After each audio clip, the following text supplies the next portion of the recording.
ऐसा ही propaganda Hitler भी करता था, ऐसा ही प्रोपेगेंडा किम जोंग भी करते हैं। क्या आपने इस देश के प्रधानमंत्री को बेरोजगारी पर, महंगाई पर, आर्थिक असमानता पर, गरीबी पर, महिला सुरक्षा पर, बदहाल किसान पर, मजबूर मजदूर पर, हाशिए पर रह रहे लोगों पर कुछ बोलते हुए देखा है? क्या मोदी जी 15 लाख का हिसाब देंगे?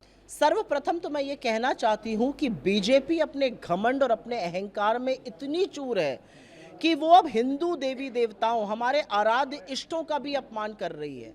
ये कहना कि महाप्रभु भगवान जगन्नाथ मोदी के भक्त हैं, ये करोड़ों हिंदुओं की आस्था पर ठेस है, उस पर प्रहार है और ये गुनाह है, ये पाप है। इसकी माफी नरेंद्र मोदी को मांगनी चाहिए। लेकिन ये कोई छोटा सा बयान नहीं है, ये एक सोची समझी साजिश, एक छोटा सोचा समझा प्रोपेगेंडा का हिस्सा है।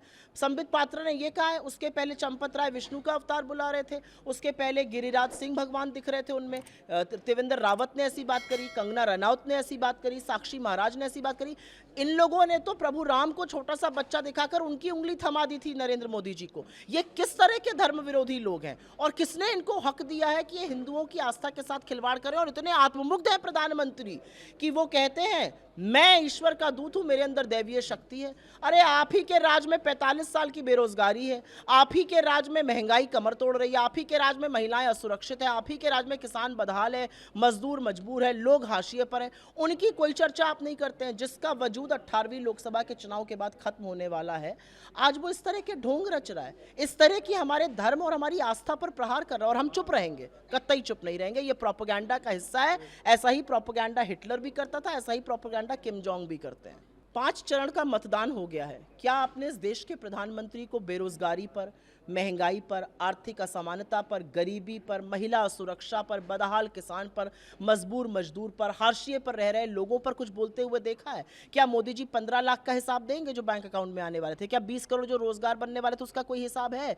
क्या 100 स्मार्ट सिटी का हिसाब है? क्या रुपया और डॉलर जो एक हो जाना था उसका हिसाब है? 84 पर रुपये को पहुंचा दिया है। क्या पेट्रोल डीजल 35 पर मिलने वाला था उसका हिसाब है? क्या किसान की दुगनी आय का हिसाब है? क्या 5 ट्रिलियन डॉलर की इकोनॉमी का हिसाब है? इधर उधर की ऊल जलूल की बातें। पहले चरण में मुस्लिम लीग मीट मुर्गा मछली नजर आ रहा था, म से मणिपुर, म से महंगाई, म से महिला सुरक्षा नहीं नजर आई।